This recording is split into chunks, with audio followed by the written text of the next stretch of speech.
Welcome to Super News. We are doing a really cool interview right now. My name is Phil. My name is Joe, but more importantly, we have the writer-director of The Dark Tower, Nik Arcel.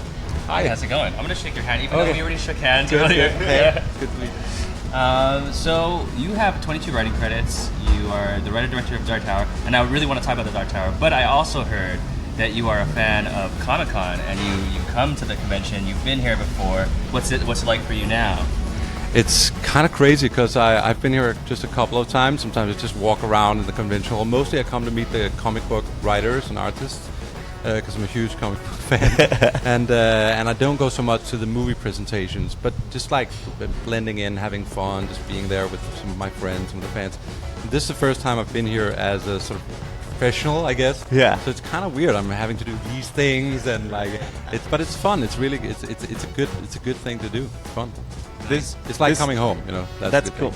Well, this might be one of your last years of like, not everybody just being like, "Whoa, that's Nik." Get a picture. Like you might get this. You might start getting. I hope not. It's gonna be ruined now. Yeah. What are you like super excited to see from Comic-Con? Like, is there anything that you're like, oh, I hope that we see this trailer? What is the thing that you want to go directly to the floor and check out first? Well, here's the thing. I'm so excited about so much of the stuff that's going on, but I'm literally not going to be able to go to anything this year. It's horrible. That's why I should always come without a film. You know, I should come back just as a fan. Because I don't really have time to go to the hall to do anything. What I'm really excited about that there's this thing for the Dark Tower tonight, which is more like a party thing, I guess. And they created part of our set, and all the Dark Tower fans are coming and drinking beer and stuff like that. I'm pretty excited for that, just to hang out with the fans. That's amazing. Yeah. Yeah, that'd be really, really cool to be a Dark Tower fan and then get to meet you and hang out and ask you questions. For me to meet them, because we're all just basically fans of the series, right? Yeah. All big nerds here. I love this.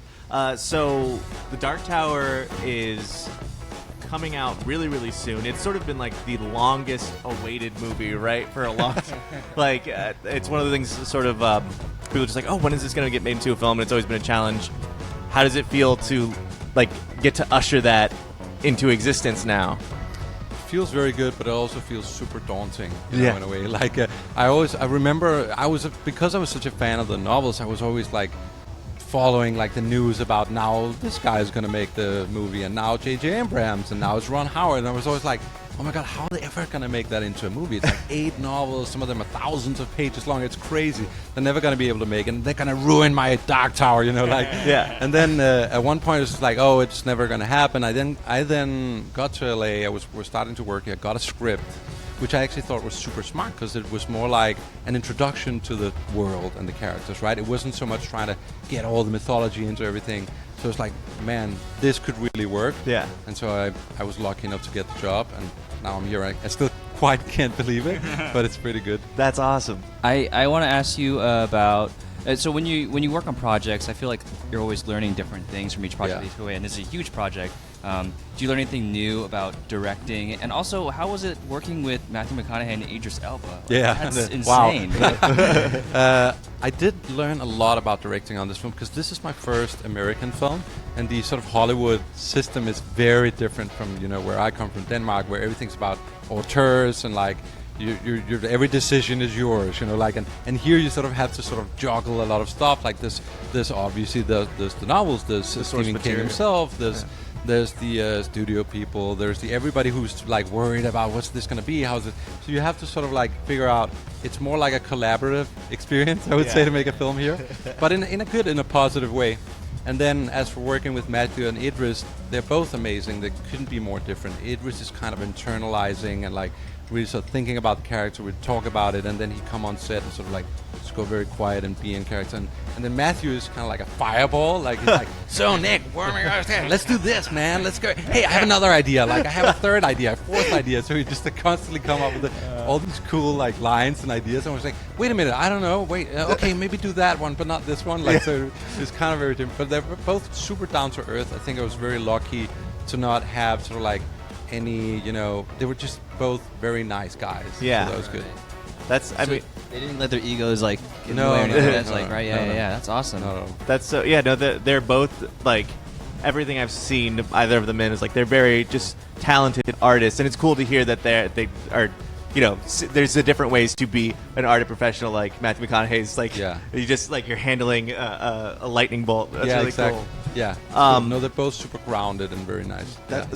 So you also you wrote the script for Girl with the Dragon Tattoo, and so that whole process of taking something that's a book that is like sort of beloved and turning that into a script.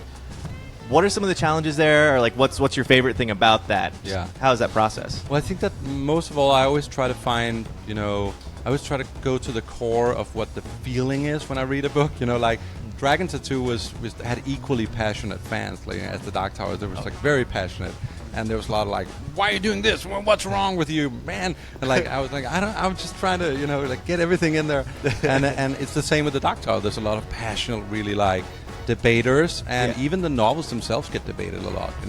A lot like some of the hardcore fans have like one book they hate or something, in the series.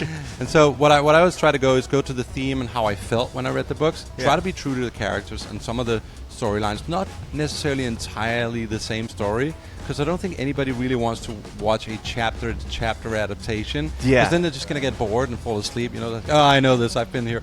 I know exactly what's going to happen now.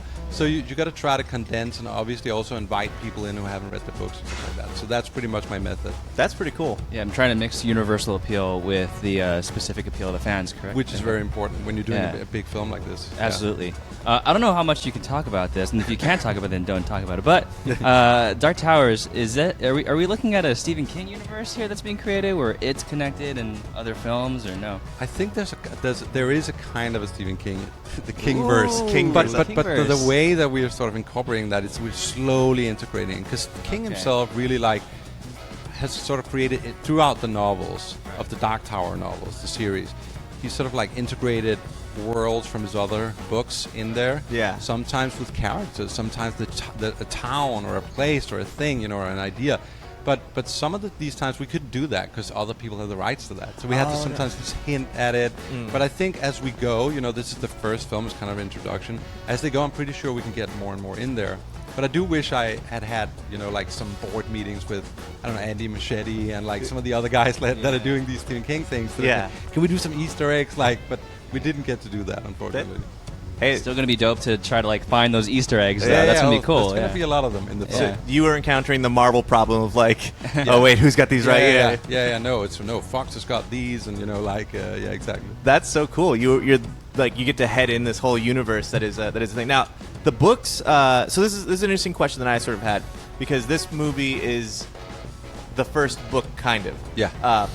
But the way that the series ends, is this sort of like in this weird sequel spot? Like, is this the continuation, or I don't know? Yeah, it's so complicated, man. Yeah. I can't. Well, the best way to explain it is, the series kind of ends with Roland, Shane, the gunslinger, having to go full circle back and experience the whole adventure again. Yeah. But with the promise of the adventure this time being different. That's how the novels end. That's how the entire series ends. Sorry for the spoilers. But, and it doesn't actually matter for the reading experience to know this. So what we're doing is, and we have Stephen King's blessing for that, this is that last trip. This is his last adventure. So it's sort of, it's the same story, but it can be, and it's allowed to be very different. That's cool. So that's sort of the way we approach it. That's an awesome way to also, like, for people who are like, oh, well, it's not exactly the same. You're like, hey, this is a different... But also the way we approach it, or my dream with this definitely was, we can do a slightly different beginning to it, but we can still get to almost all the high points of the upcoming novels and later films anyway. Yeah. I don't think at the end of this, if we're fortunate enough to continue, I don't think any fan is going to sort of like be disappointed with what we can achieve in the entire series. That's pretty cool.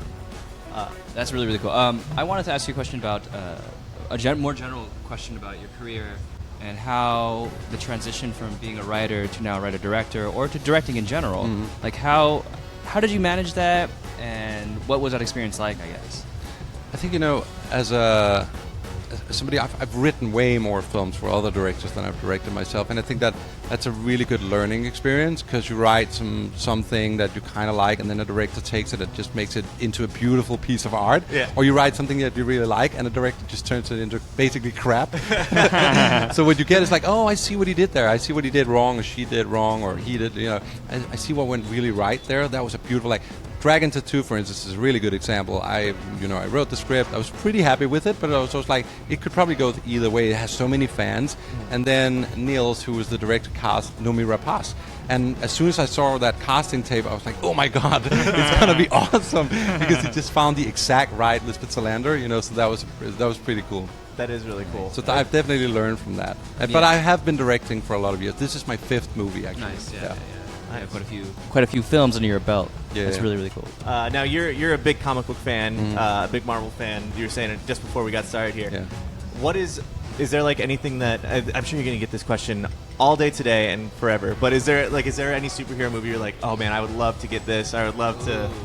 Oh Yeah, I man, wanna know that. I think my it's weirdly because I'm a huge Marvel fan, but weirdly like the one superhero I always really wanted to do is a DC character called Deadman. Oh, Deadman! Yes, that's great. I just love Deadman, and I love like Neil Adams, like the creator or the writer of that. So I was just I've always felt that was a really fascinating like story.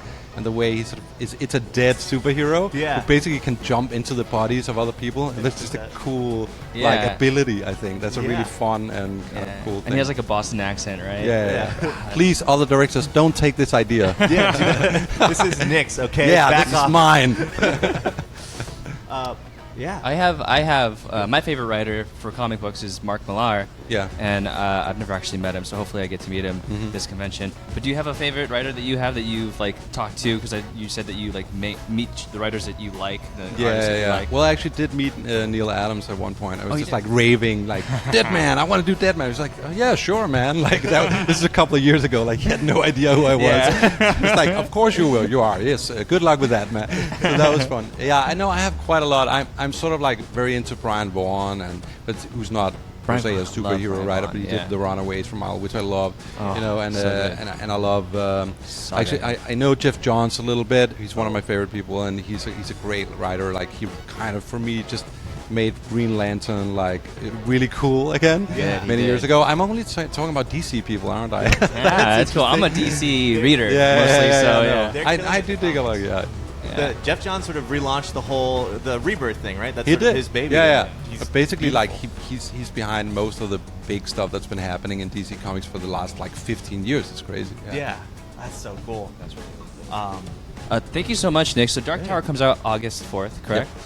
Yep. Awesome. And it's been such a pleasure to talk to you about the Dark Tower, asking you about the universe, asking you about transition from writing to directing. We have a lot of younger fans out here, and if you have any advice to give to them, they're usually pursuing some type of art in some form. So if you have any advice for them, either like it could be small, it could be a huge paragraph, 10-minute speech, or 2-second speech. Never stop hoping. I like the Batman voice too. There, exactly. Like, pursue your dreams. No, I don't. I think that's so hard because it's like there's so many different things that you have to do. But I think that the main thing is just work hard, work really, really hard. That's the only way to get there. Like there's no easy solution. There's no easy way in. If you're an artist, just like draw and do things every single day for hours. If you're a writer, just write every day for hours. That's the best way to do it. Awesome. Thank you so That's much, really Nick. good. Can we find you on social media? Do you have a Twitter or Instagram?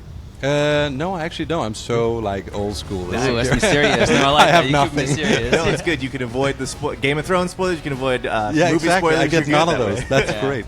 Well, cool. All right. Well, thank you so much for Cool. just Thanks so much wave for by coming and Thanks thanks you. for joining us, Bye-bye. guys. Love you guys. Bye. Bye. That's cool. August 4th, Dark Tower.